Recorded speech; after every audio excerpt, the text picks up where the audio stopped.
আজকে বানাবো বাচ্চাদের জন্য ঝটপট মজাদার রেসিপি। এটা দেখতে যেমন সুন্দর, খেতেও অনেক মজা এবং পুষ্টিকর। প্রথমে ফ্রাইং প্যানে সামান্য তেল ছড়িয়ে দিয়ে তার উপরে দিয়ে দিব 2টা সসেস। সসেসের মাঝখানে আমরা এইভাবে কেটে নিব।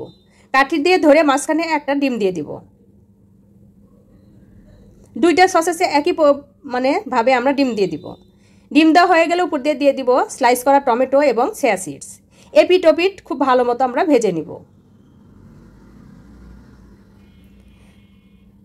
ভাজা হয়ে গেলে উপর দিয়ে ছড়িয়ে দিব কিছুটা টমেটো কেচাপ, কারণ টমেটো কেচাপ বাচ্চারা খুব পছন্দ করে।